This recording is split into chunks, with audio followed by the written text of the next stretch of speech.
everybody. And I will hand over to our first speaker, Sonia. Hi, let me just share my screen first because that's got to be, and see if it actually works. So we did test it, didn't we? So it should work. So this is my chance to tell you a little bit about Maztec. So Maztec have been around for 40 years now, which for an IT company, that's quite a long time. For normal people, that's actually not that big a time, but the changes that have actually been made have been quite rapid. On your screens, you should be able to do a reaction thing, even if you don't come on camera and mute. So I'm going to ask you a couple of questions, like how many of you actually have a bank account? So if you could put your reaction through, that'd be really cool, because then I can actually see that come through. So my understanding is that everybody has a bank account. Now, and previously, because I'm old enough to remember this, you would have to go into a branch. You would have to take at least 3 forms of ID, and then they would then book you an appointment with another bank person in another branch somewhere else. And you'd wait a couple of days, go there, and then eventually you would actually get your bank account. And how many of you actually heard about Monzo? So Monzo are unique. Monzo are a digital bank. And this is what I wanted to do was tell you about the different type of things you have within the tech industry. Because everybody always assumes that the tech industry is something quite boring, sitting behind computers, but actually it's the most innovative and dynamic area that we've got, and especially the area of growth specifically within Leeds. Monzo are amazing in the fact that you can actually just do a selfie video, you link up to your driving license or a passport, so that's your identity, and they do everything digitally. You send them a video, they have proof of who you are, and your card arrives. Now, about 3 years ago, I wouldn't even say 5 years ago, nobody would have thought that was actually available. But that actually happened because people started looking at, and I love this little stupid plaything from Practical Service Design, because they looked at what did the users actually want. All the users actually want was the ability to be able to get a bank account with a card that actually works, some chip and pin, some different services. What did the backstage actually have to do? You just need to prove their identity.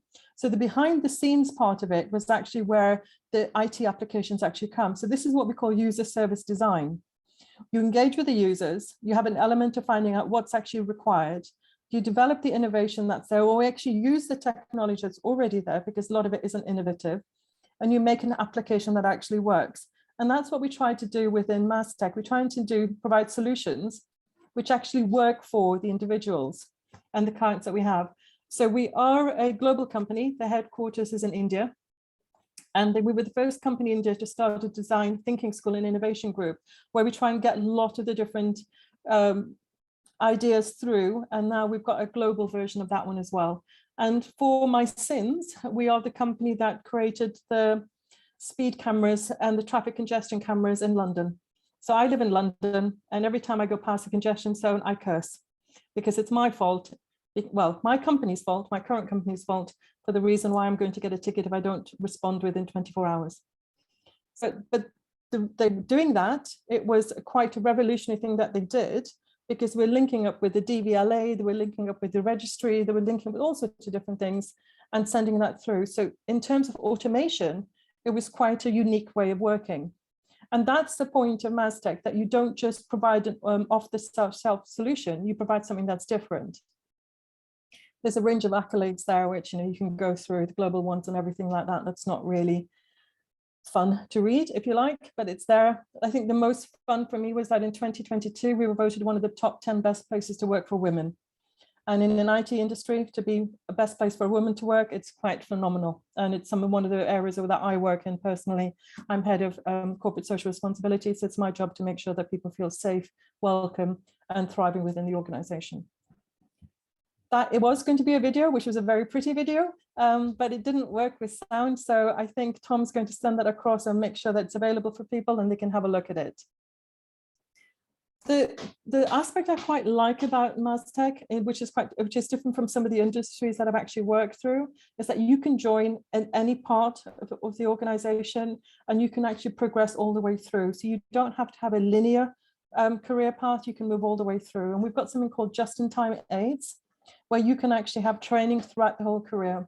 There are 5,500 people who work for Maztec at the moment, and there's probably only about 400 that aren't on an accredited course.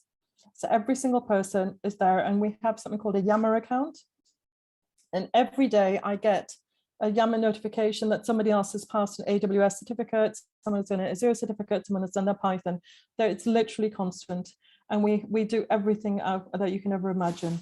And if you can't find it here, we will support you to be an apprentice with another university or college as well. We'll do that through. So that's the whole point of, like, when you join us, if you are in charge of your own growth. We have this whole thing about autonomy within MasTech. So you're autonomous for your development and your growth, but we will support you along the way as we go through it. They have this whole aspect about the spirit of a mascot, and you know, it is a bit cheesy to say masketeer, but I've got used to it now. I've been here just a year, so I've got used to being a masketeer. We want you to come, and we want you to bring your best self.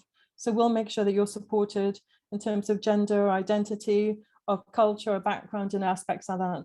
There's autonomy without accountability, which means that you're in charge of your own work program, you're part of a team, and it's self-organizing. So this level that we don't work in levels of hierarchy. And the idea is that we have agility as well. So you can work the hours and the times that actually suit you. So if you're a night owl, you work more later shifts. If you're daytime, you work in the different aspects. If you've got childcare responsibilities, that's how you actually want to work through. But at the end of the day, it's about how we empower you to be autonomous and to work effectively. So what actually drives us? There's this whole thing about how we have to empathize with ourselves, our teams, our individuals, but also within our clients as well, having a deep understanding what the challenge is. It's about defining it regardless of what we're doing. So whether it's a project, whether it's transformation, where it's a cloud base, how do we actually then create the ideas? How do we brainstorm? So you could be involved in any part of those processes, prototype and test, and all the way through as well.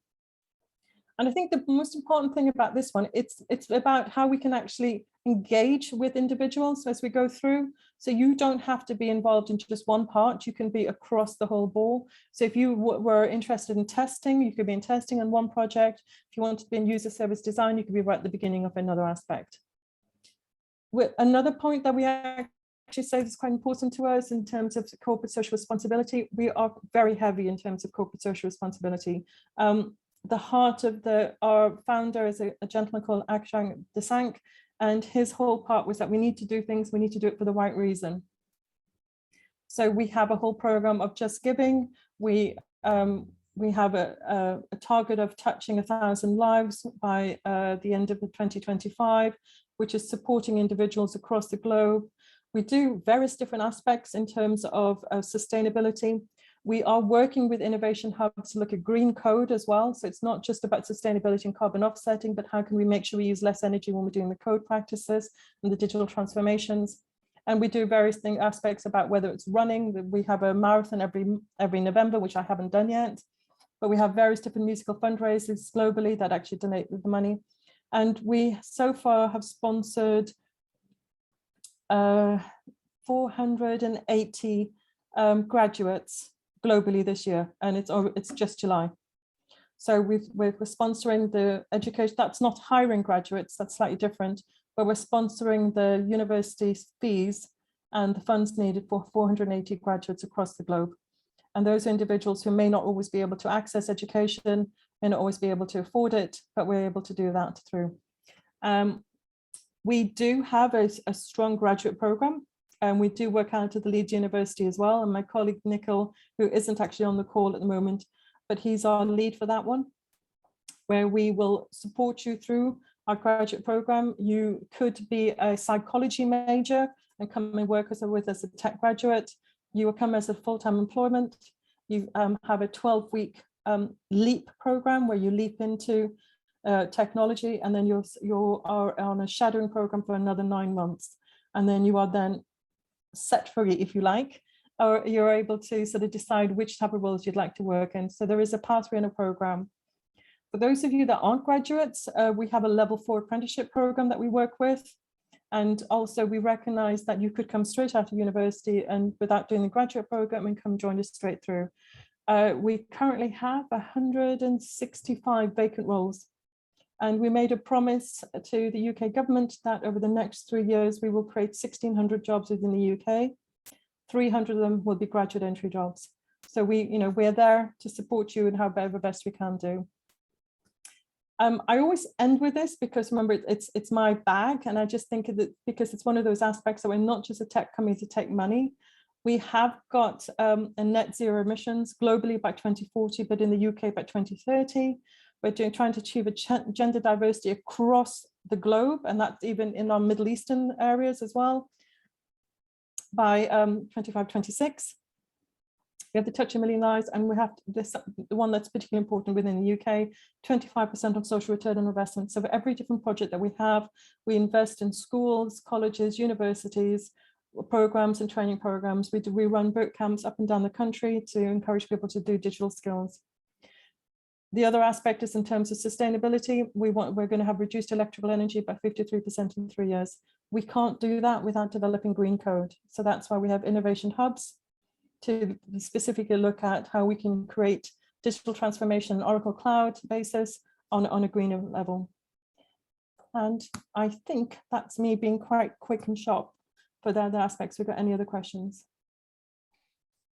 Yeah, great. Certainly fit the quick brief there. I think Sonia might not be able to stay for the entirety of the talk. So if you do have any questions for her, do pop them in. I can see we've got one there, which is graduate, and it's a question from Olivia, and it's probably a very relevant question for tech in general, actually. But is it only open to No. computer science graduates? Is there any background checks? So it's not open to just computers. In fact, we don't just take from computer science graduates. The current profile that I'm working with, 5 of them are philosophy students. I mean, the maths and stuff does come through. There's a couple of history students as well. So you don't necessarily do that. In terms of background checks, I'm just unsure what they actually meant. No, that was me adding my own little bit of nonsense onto that very relevant question, to be honest. There's no background checks at all. You need to have a right to remain within the UK to be employed within the UK, and you just need to have proof of identity for your HR contract, which you may have with a driving license or a passport. You don't even need to have a proof of address because you recognise you may have moved about in over the past 3 years. Great. We recruit continually, constantly. So I think, Tom, you'll probably give out my email address. This one, they can just contact me directly through this one. We can sort of open it up.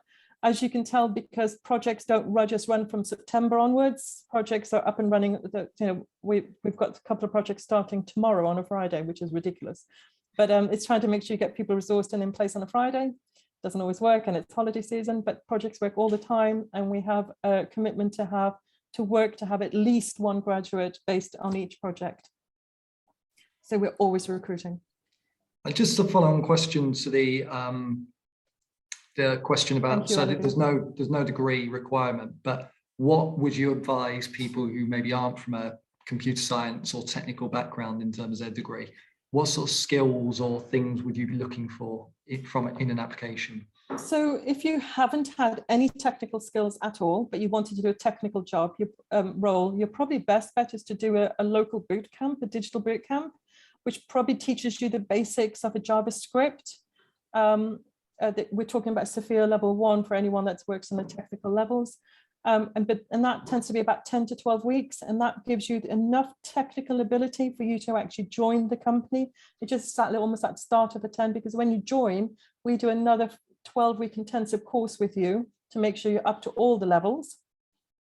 And then you're then seconded across to projects. So if you have 0 technical skills, you might be better off doing a boot camp, and we host boot camps up and down. So within the Leeds area, work with North Coders, Tech Talent and Coders Guild, which are basically, and most of them are free from Department of Work and Pensions, to be honest. You don't actually have to pay for those. And that just gives you that little bit of a boost, if you like. And sometimes we've encouraged people who have did that degree maybe 10, 15, 20 years ago, and they'll be doing something totally different, because you don't tend to always work in what you had your degree in. My degree's in genetics. I'm not doing that now. And then, so if you needed a refresher, if I needed to go back into genetics, I'd probably need to go back and do some work across in that area. So that would be your bootcamp, encourage you. So returners to look at the bootcamp process. We do run them with community groups, so we have that. And they provide you with enough technical ability to pass the technical questions to join the graduate program. Yeah, great. And just to follow on to that, if you're still at university, keep an eye out on your university's pages. They're almost certainly running boot camps at some point, university societies as well. And even if you're a graduate, keep an eye out on those, because you might be able to get into those. Sometimes they are open to graduates as well. Actually, Tom, my colleagues will probably tell you as well, most of the accreditation you can get is free to do the training. You just have to pay to actually get the accreditation, the exam at the end of it. So if you have the funds, perfect. If you're not, get a company to sponsor you to actually do that. So whether it's Python, AWS, Azure, Oracle, or even API skills at the different levels. So, you know, there's various, Java and all the different JavaScript. I'm talking computer languages, which is like an alien one to me anyway, because it's not my bag. But there's various different ones. If you thought there was something specific you wanted to do, ask a company to sponsor you to do it. And most companies, I know that we would sponsor you to do the course, because at the end of the day, it's not just academic ability we're looking at, we're looking for work smarts. So in your CV, when you come to me, it should be about how you actually can progress onwards, take control of the work that you've got, work within a team, and actually deliver to what you needed to do. So that's what we're looking at. Work smarts is more than academic smarts. Yeah, and I can see Russell, one of our latest speakers, has applauded that sentiment. And I don't know about everyone else, but you did a good job of fooling me into thinking you knew about tech. So yeah, thank you very much for that. If you do have any other questions for Sonia, feel free to put them into the chat, but I'm a bit wary of time and that we've got 2 sets of speakers still to go. So I think for now, we'll say thank you very much to Sonia. And yeah, we will pass over to Veronique and Ivana from Local Data Company, who are going to give a talk about what they do, operating at a slightly higher level than graduate, but I think it should be really interesting still. Over to you guys. Hi, everyone. I am Veronique Selefata. I'm the People Director at the Local Data Company. Can I just check that you can see my screen? Yep, we can indeed. Perfect. Great. And that's, no, I need to put it in presenter mode, I think. That should be much better. Great, perfect. Thanks a lot. So as I was saying, I am Veronique and I am the People Director at the Local Data Company, and I am here with Ivana. Hi everyone. I'm a Knowledge Director for Local Data Company. Both Veronique and I have been with the Local Data Company for more than 12 years. And that probably tells you something. I remember joining and thinking, oh, it's a startup, looks quite simple, let's just see how it goes. And I must say that variety of opportunities and people have kept me going and challenging and motivating for quite a few years. So I'll leave it to Veronique to give you an introduction on the company itself and the business. And then after that, I will speak a bit more about the technology itself, the team, and how we develop our software. Thank you. So without going into too much history and going too back in the past, the company has been founded by 2 brothers back in 2000. And the focus is to better understand what's happening on the retail, leisure and hospitality sector. Fairly nice idea, fairly straightforward. And since the creation of the company, we have expanded both by taking new people on board and acquiring some businesses. We have finalized our third acquisition back in April. And what are we doing? The reason why both Ivana and I are there today is because we have 2 main objectives. One is our people, and the second one is the technology. We will not be able to deliver if we didn't have the right talent on board, and we would not be able to deliver either if the technology was not supported what we are trying to achieve. So our purpose is to develop the best talent and the best technology to deliver the market-leading data and insight. Our goals, we are walking the street. Really, we have a team of people walking the street, collecting data on the retail and leisure sector, and we focus on the supply, who is occupying which space and where in the country, the demand, where is the population, where are people living, where are people going to work, and what are the forecasting for both of that, and anything else that we can discover and learn in the retail and leisure sector by going inside shops, asking questions, collecting pricing, or collecting availability of product in stores. And as you can imagine, to do that, we need exceptional technology. Our expertise, 3 pillars of expertise. So the first one, it's what we call the place. We have a database of 700,000 retail and leisure premises. And as I say, we have a team of people walking the street everywhere, from Scotland to Cornwall, walking the street everywhere, every 6 months with a tablet. Once again, this tablet is technology developed by our in-house team, and they record any new store coming into the marketplace. This data is then used for people to better understand where their competitors are located, where the offer is, organize due diligence. So that's the place side of our business. The second area of expertise is what we call the pricing. Once again, always the same approach. We have a team of people going inside stores every week and collecting more than 150,000 prices per week. And as you can imagine, that can be done only with the right technology. And the third area is our company called Edge, located in the Leeds University NEXUS building. And that's about population, is forecasting where the population is currently located, where the population will be located tomorrow, and where requirement will be needed. Our clients, you will certainly recognize some of the brand on that page. So we have clients from the retail sectors, Boots, NatWest, Sainsbury. We also work very closely with City Council and Borough, Manchester City Council, Lambeth. We are working with investor. We are working with shopping center managers. So you have British Land, PwC, estate agents, CBRE, Savills. And we are also working with utility provider, some of them being Thames Water, for example. By understanding where the population will be tomorrow, we can predict where we need water, electricity, and so on.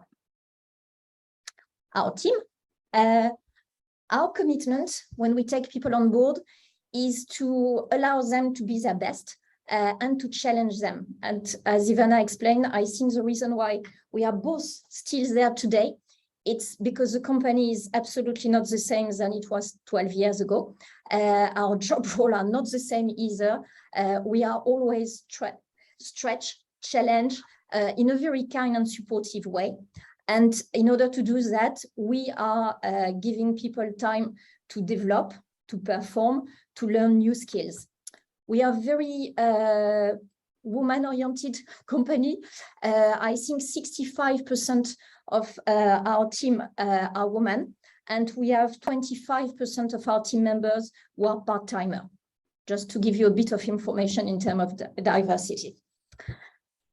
And now it's up to Ivana to give you a bit more info on the technology side. Thank you very much, Barrett. Technology team, our technology team is not large, not a large company. We are about 60 people, as Zara said, but we also have a large field force, contractors walking the streets. Technology team, so we are a technology company. So the technology team develops all the software for in-house purposes as well as for our clients. The technology spans quite a wide range. So to support the field force, we have a few mobile applications. If you search on Google Apps or iOS store, you will find us.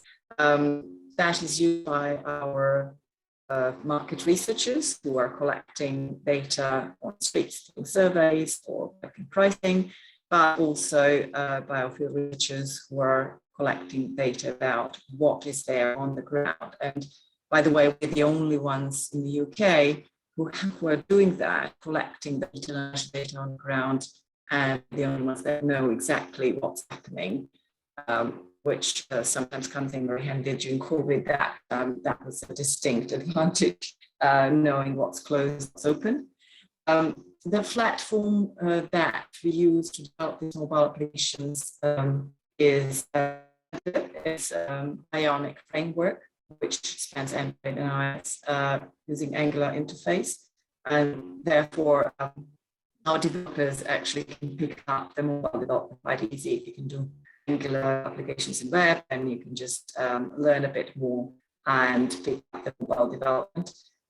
We use Couch and Pouch databases. I know I'm getting quite technical here, but we are a technical company. These standard now for ease of synchronization of the data. We have some Android-only mobile applications. So there is quite a variety of technologies.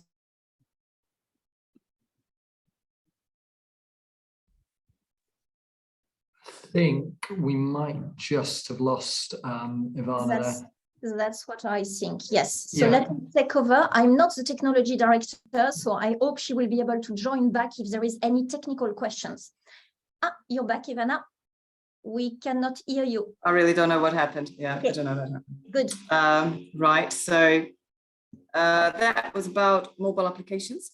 Then obviously as we collect the data, another thing that we really pride ourselves and distinguish apart from having that data is having a good quality data. A lot of people scrape the websites and try and determine what's where, but having people on the ground actually picks up additional 70% of the stores. And so data comes into the office. We've built a quality assurance application that's partially automated, partially our office team uses to verify the data that comes in. All the applications are on a cloud. Everything's talking to a cloud. So we're quite scalable and can adjust as the business needs. Again, technology.NET, C#, Angular. We a company that makes sure we are using the technology to our advantage, and we always look for the new opportunities to improve. SQL and Microsoft SQL database, data warehouses. So it's a standard setup, and this technology is used to, as I said, create applications for data quality, but also for the client portals, for our clients to be able to do their own analytics, for our data analyst team, and anything along those lines. We are quite big on innovation and research. We just wrapped up a major project that started in 2014. One of the big parameters for retailers is knowing how many people are there on the street. And we've tried several technologies. We developed a few devices that were tracking how many people or how many mobile phones are passing by. Then we said, well, that's not accurate enough. Let's just try and actually detect people. We use ultra-wideband technology. We had our data scientists then detect from that suite the data. And that was a big learning curve. At that point, we had about 15 people in a team, a lot of them specialists and consultants.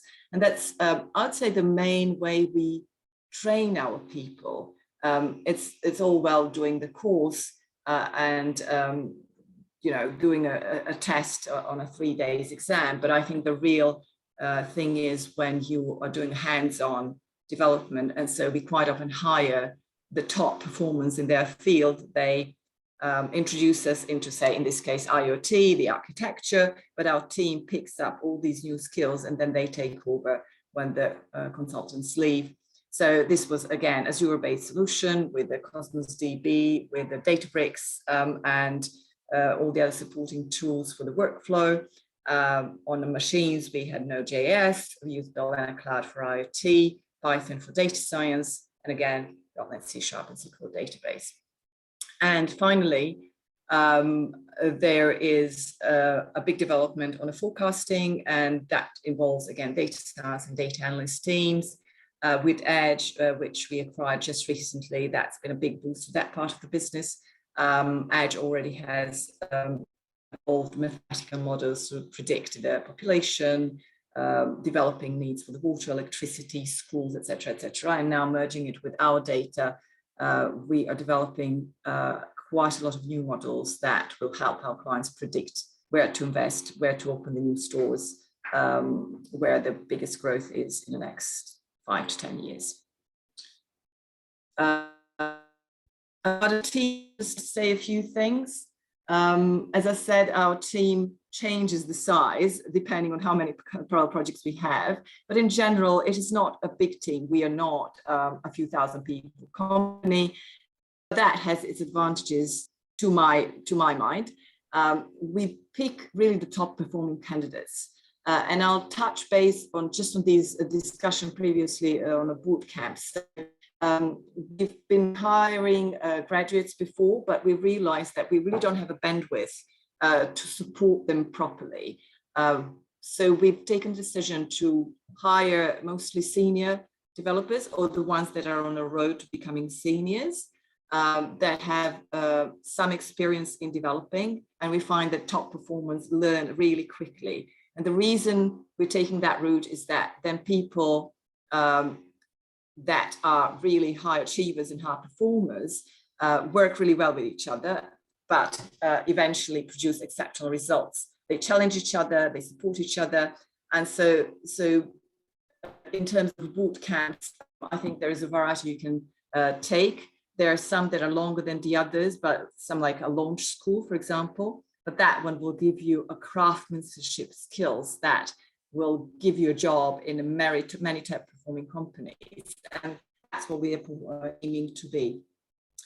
Apart from hiring the top performers, we also aim to fit people into our company structure. And Veronique touched on that earlier on. We have pretty flat structure. So we hire people that are not just the craftsmen of their work, but that is across the whole company, not just tech, but also people that are happy to take responsibility, that are keen learners, but probably most importantly, that want to make a difference. We really empower our people, give them opportunity to take on the role and deliver. And there's no micromanagement. There is great conviviality, and it's a flat structure. When things need doing, it just happens. You have direct access to me as a technology director, Veronique as an HR director, to all the directors in sales, marketing, and to CEO. We are all online, we all talk. We work mostly from home, but we do try and come to office at least a few times a month and have some social life as well. Some people like coming more often, some don't, but that is okay. We're also big on communication. That's really important. Keeps the good culture going. So that's across the teams as well as within a team. And of course, for the tech guys, we always make sure that they have a few hours every week spare for their upskilling, and they can use it the way they want. Some of them do their little projects. Some of them take courses. That's really up to you. But we definitely encourage it. So I think we're running out of time right now. That's all I had, but if you have any questions, let us know.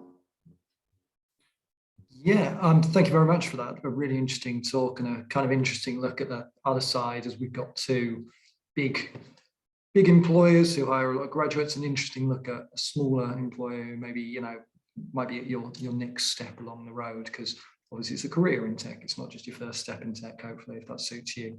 I can't see any immediate questions. If there are any questions you got for Veronique or Ivana, then please do pop them in the chat and we'll try and either type out an answer or squeeze it in at the end. But I am a bit conscious of time, and I know we're still got Russell from KPMG. So I think we'll move straight on, if that's okay. So if we could stop, Veronique, if you could stop sharing, and if we can go over to Russell from KPMG. Brilliant. Right. My sharing does not seem to work. Let's try again. It says advanced sharing option. Share screen. There we go. It's good to see that even the careers in tech sessions are immune to technical difficulties. There's always technical difficulties. So good Just to afternoon. say, sorry, I still can't see anything, I'm afraid, Russell. Okay, so let's see. No, If it's easier, if you wanted to send it over. No, it's fine. Let's give it. I don't understand. Share screen. It's got a number on all my screens, but it's not telling me screen 3. Hold on. Do you know what? There we go. There we go. There we go. Perfect. Can you see a green slide? Is the first question. Brilliant. Fantastic. So hello everybody. My name's Russell. I have worked at KPMG for 15 years. I head up one of our data-related teams, so specifically data strategy and transformation. So that's helping clients to kind of get the best out of their data, put in the right systems, people, processes, technology. But I will talk really quickly about a broader KPMG. I promise there won't be too many slides. KPMG is generally known in most industries as those that can produce slideware for the cows. So I'll try and keep them limited. KPMG is a global organization. We have offices, 20 in the UK and 144 and in 144 countries. So we have hundreds of offices across the globe, 15,000 staff in the UK. One of the big 4 accountants, so PwC, Deloitte and EY. We have a number of credentials around things like social mobility, IDSE, so women in tech, and we are also one of the top 100 graduate employers, number 10 currently. So those are the kind of facts and figures about KPMG. I will just share quickly what we do, and then I'll talk a bit more about my experience at KPMG, because I always think that's a good lens through which to talk about what we do as an organization. We do, our brand is audit, it always historically has been audit. We're a 150-year-old company, and we started off as a group of auditors, but we do a lot more than that now. So we do consulting, so that might be things like business consulting, so advising businesses on how to run more effectively and efficiently. We do deal advisory, so that's all of your big mergers and acquisitions, basically buying and selling businesses and funding them. We have big business service functions, obviously support the 15,000 people at KPMG. We have tax and legal, so we do a lot of tax advice. We also have a kind of law firm, if you like, within KPMG. And then the final part of that puzzle is technology and engineering, which is where I sit. So the first thing to say that there is a big graduate, there is a website with all of our graduate tickets that are open, all of our careers, and what KPMG does is very, very vast. So I'll try and focus in on technology, but to the point earlier about, do you need to have a technology degree to do technology? 100% not. I actually don't think in my current team of 50, I can probably think of one person that has a technology degree. Everybody else is something else. And you would think that the rest might be all accountants. That's also not true. There are only 3 of us with accounting degrees. The rest are very wide, very varied: history, geography, a couple of engineers, some mathematicians. So it's very, very diverse, but equally KPMG as a whole advises clients on every aspect of business. So from a technology perspective, if focusing there specifically on what we do, so we do kind of 2 elements. One of those is advice for clients on how to implement their technology. So if you think about that, might be at a finance system, it might be a website or e-commerce platform. It could be, how do you implement robotic process automation? So that's getting chatbots to do work for you. But effectively helping clients to manage those big projects of work and advising them on what they need to do. But something else we do, which is probably not what our brand is traditionally known for, is we actually build solutions. We build software, we deploy chatbots, we build machine learning and artificial intelligence algorithms. We have dashboards, we do reporting. So we also have large teams of what I would call true technologists in terms of software development, coding, JavaScript. The list of, we've been looking at our training recently, and the list of languages is very, very, very long. And I think similar to some of the other people that have been speaking this afternoon, the access to training, there is no shortage of access to training. Our graduates come in on a relatively structured 3-year path that includes training in what we see as key technologies. So that might be, at the moment, Snowflake is quite a big one for us. There's a lot of training around Snowflake. We've got very strong alliances with Microsoft, so there's a lot of base Microsoft training. But on top of that, there is no shortage of availability of things to learn. And so we do not just advice for clients, we also do delivery for clients. We build things. In terms of my experience, as I said, I've been with KPMG now for near on 15 years. I joined as a financial modeler, so very accounting heavy, but accounting overlapping into the tech world. I then moved on to doing things like management information. So I've built board packs for some of the biggest banks in the UK. And I did that as a relatively junior person, which was quite exciting at the time. I spent some time again at one of the other banks, helping with their payment protection insurance process.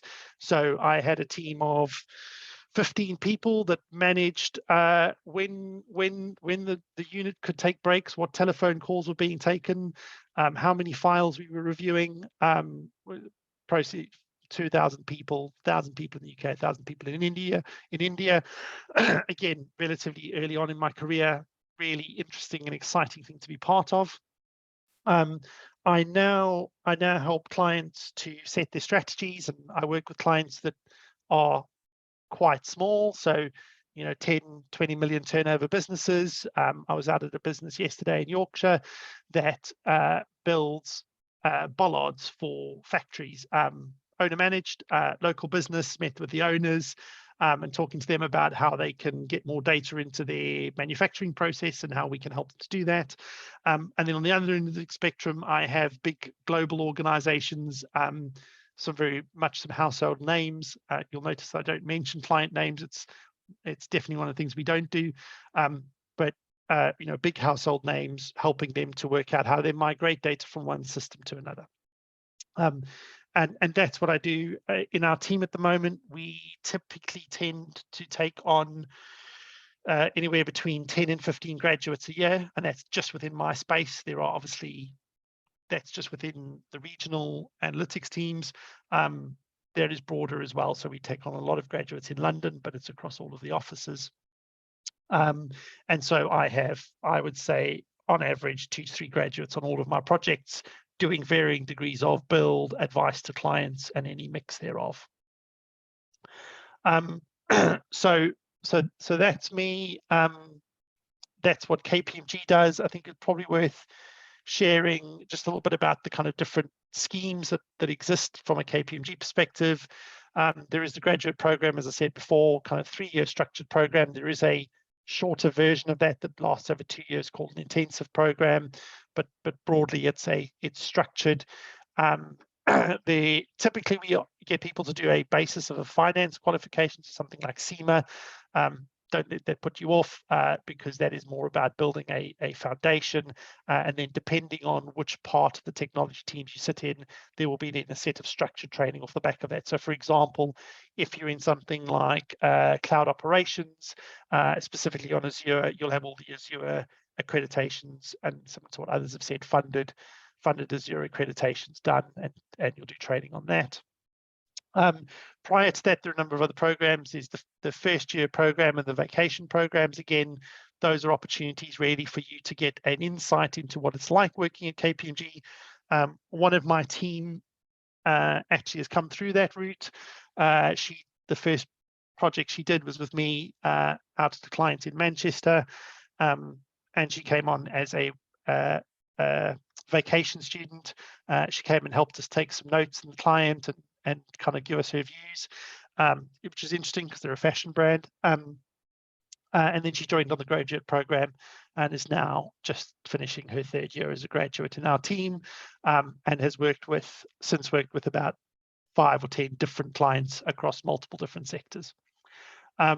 So it's worth saying that there are multiple routes into KPMG. We take both graduates and experienced hires. So similar to what Veronique and Nirvana said, we also have development teams. So we will take people with experience typically call those experienced hires, which is the route that I joined through, and that could be anything from 1 to 2 years up plus, right? Again, in terms of where to go and look for those roles, I would always suggest going to the KPMG Careers website. We are on, to quote, all the socials, but we constantly recruit. So I was in our graduate launchpad session day before yesterday. So that's a kind of structured interview process over a single day where we do group work, observe group work. We do interviews, you do presentations. Generally quite an exciting and interesting day. We used to do them all in person in some big venue. We now do them remotely, which I think everybody is glad for not having to travel, graduates and interviewers included. But we do, I would say we do one a month. Currently we're doing one a month. Some months we do 2, depending on what we need to do. But then in parallel with that, we are on a rolling set of recruitment. We are always recruiting, I think it's fair to say. So yeah, that's me. I think the thing just to say about the Leeds angle is we have about 100 people, I think it is now, based in Leeds around technology, different aspects of technology. We have data analytics team that I look after, and we also have a big engineering and cloud operations team as well.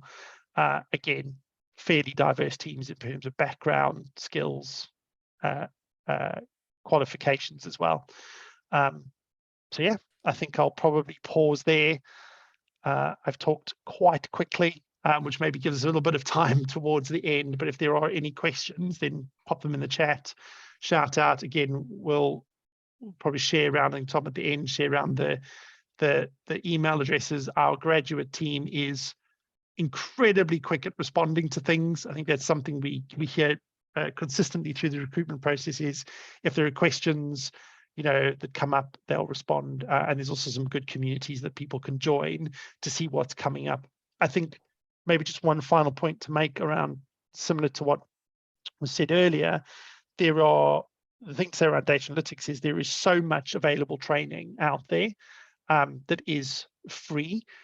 It won't necessarily give you the hard-earned skills and experience. Like, it won't give you the tangible experience that you might need to do that job, but it's going to give you a really good understanding of how to, what is the coding, getting you that base in coding. And so I would always advocate to anybody that's going through university at the moment, or maybe finished and thinking, not quite sure what to do with my time, start looking at some of that training. Microsoft's a really good home for that. They do a load of training, but there's loads of providers out there. YouTube, you could spend days on YouTube learning the skills, and a lot of the software providers have free licenses for students. So my biggest recommendation would be, if you think you've got a bit of an interest in tech, go and try out some of that. Look at some of those YouTube videos, see if it's something that you enjoy. Because it's a relatively risk-free way of testing that out. Yeah, thank you very much for that, Russell. Really interesting talk. And yeah, if you've got a further interest in KPMG, obviously big online presence, and it's safe to say they will be appearing at your university's career service in the not too distant future. But yeah, and I'd just echo that on the training front. Even if you're not set on a career in tech, it's still going to be useful. I don't work in tech, but I've picked up little bits and bobs over the years, and it helps me in my role, and it's helped me in applications. So yeah, it's never a bad thing. I can't see that we've got any burning questions. I'm aware that we need to wrap up pretty quickly. So unless anyone's got anything burning to ask, I will probably say at this point, thank you very much to Sonia, Veronique, Ivana, and Russell for your time. Russell's just popped a link in there to the KPMG community. Just a reminder that we have got our last talk starting at 4 o'clock on Williams Lee, a local Leeds company with lots of grad jobs. And also one last thing before we wrap up, as we've been doing throughout, if I can just get you to take 2 minutes of your time just to fill in the feedback form that I've just popped into the chat. It just helps us to learn what you thought of the event and how we can improve these for the future. And we will be putting this recording online on the InLeeds YouTube channel in the not too distant future. So thanks to all our speakers. Thanks for coming along and engaging with us and asking lots of questions. And yeah, we hope to see you at the event before. Thank you very much. Bye, everyone. Thanks. Thank you.